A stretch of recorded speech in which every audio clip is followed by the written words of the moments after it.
Bismillahirrahmanirrahim. Assalamualaikum warahmatullahi ta'ala wabarakatuh. Alhamdulillah, berjumpa lagi kita pada minggu ini untuk subjek pendidikan Islam tahun 3 bagi tajuk adab, bidang adab, tajuk ilmu dituntut, adab dipelihara. Okey, jadi Ustazah bagikan pembentangan Ustazah kepada beberapa bahagian. Untuk bahagian pertama, sebelum kita mula, marilah kita sama-sama membaca doa terlebih dahulu. Bismillahirrahmanirrahim. Allahumma aftah alaina hikmataka wanshur alaina min khazaini rahmatika ya arhamar rahimin. Rabbi shrah li sadri wa yassir li amri wahlul 'uqdatam min lisani yafqahu qawli. Amma ba'd. Baik.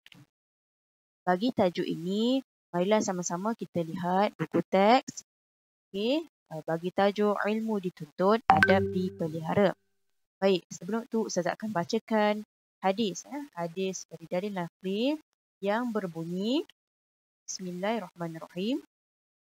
An Anas bin Malik radhiyallahu an, qala Rasulullah sallallahu alaihi wasallam, talabul ilmi fariidatun ala kulli muslim. Rawahu Ibnu Majah. Maksudnya, daripada Anas bin Malik radhiyallahu anhu, Rasulullah sallallahu alaihi wasallam bersabda, menuntut ilmu ialah fardu bagi setiap orang Islam. Riwayat Ibnu Majah.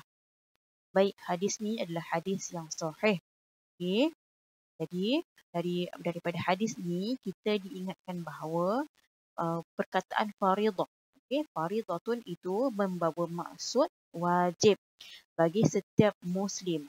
Jadi kita faham bahawa hadis ini mengajarkan kita semua umat Islam wajib untuk menuntut ilmu.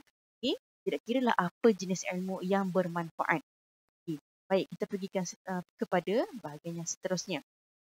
Pembahagian ilmu ada dua jenis. Okay? Yang pertama iaitu fardu ain. Okay? Fardu ain. Yang kedua ialah ilmu fardu kifayah.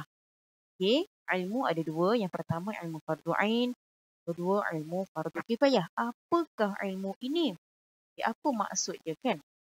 Baik, kita pergi kepada definisi maksud ilmu fardu ain. Ilmu fardu ain ni anak-anak semua adalah ilmu yang wajib dikuasai oleh setiap umat Islam. Setiap orang mesti tahu. Okey, maksudnya kalau tak tahu kita ni jatuh berdosa lah. Contoh kan?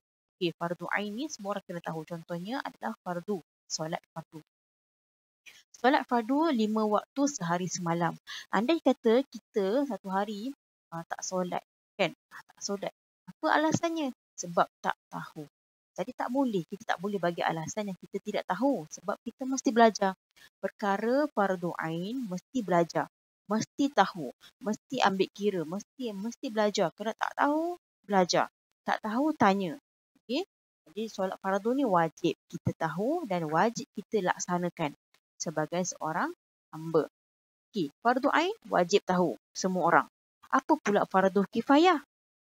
Okey, fardu kifayah ini adalah ilmu yang wajib dikuasai oleh sebahagian umat Islam sahaja. Maksudnya dalam ramai-ramai kita kan, dalam satu kampung tu ada beratus-ratus orang. Dalam satu bandar tu ada beribu-ribu orang.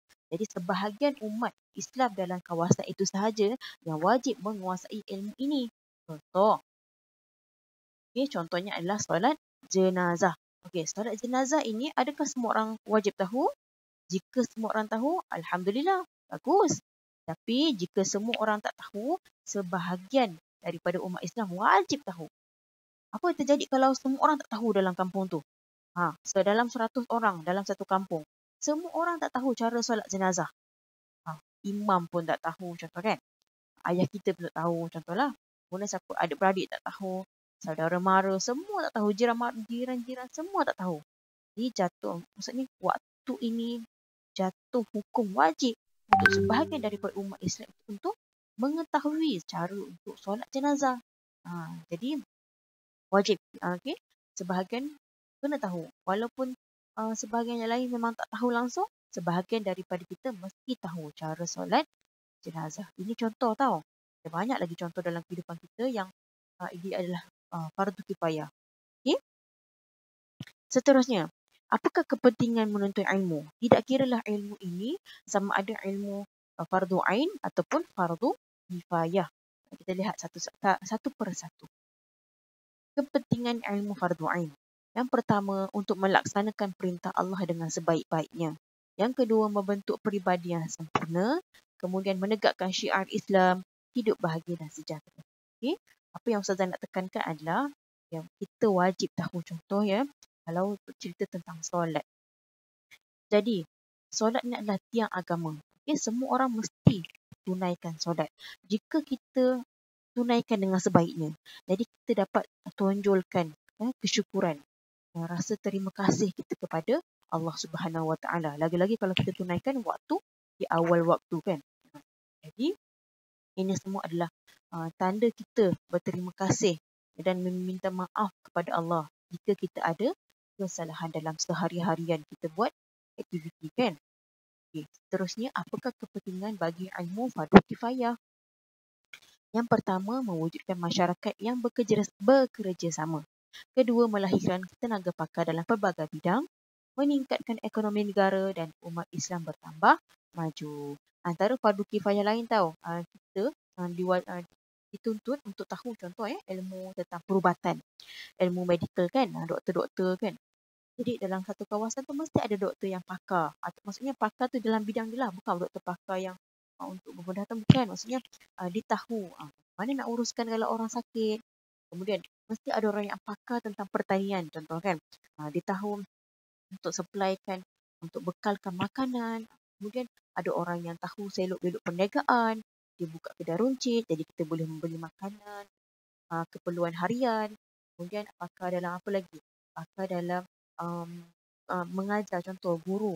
Tak ada guru dekat satu kawasan supaya untuk mendidik anak-anak dekat kawasan tu. Jadi bila semua orang bekerja di bidang masing-masing, guru buat mengajar, kemudian yang peniaga kedai runcit menjual, bermuamalat kan, jual beli.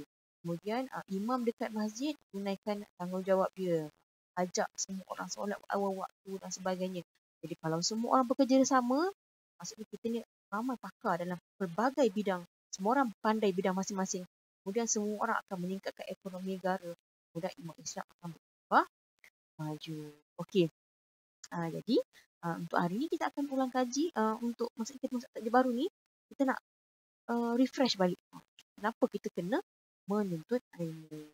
Jadi untuk latihan hari ini boleh buka muka surat 124 dan 125 dan lengkapkan latihan dalam buku aktiviti. Okey, kemudian sebagai penutup, saya nak cakap tentang ilmu adalah cahaya dan penyuluh kehidupan. Andai kata tiada ilmu, maka kita ni hidup dalam kegelapan. Na'udzubillah min zalik. Okey, wallahu alam, budayakan ilmu. Okey, budayakan membaca buku, budayakan menyebarkan ilmu dan sebagainya. Okey, moga ilmu hari ini bermanfaat. Wallahu alam. Allahumma inni nastaudi'uka ma 'allamtanahu fardud ilaina 'inda hajatina ilaih wa la tunsina illa rabbil alamin. Wallahu alam. Assalamualaikum warahmatullahi taala wabarakatuh.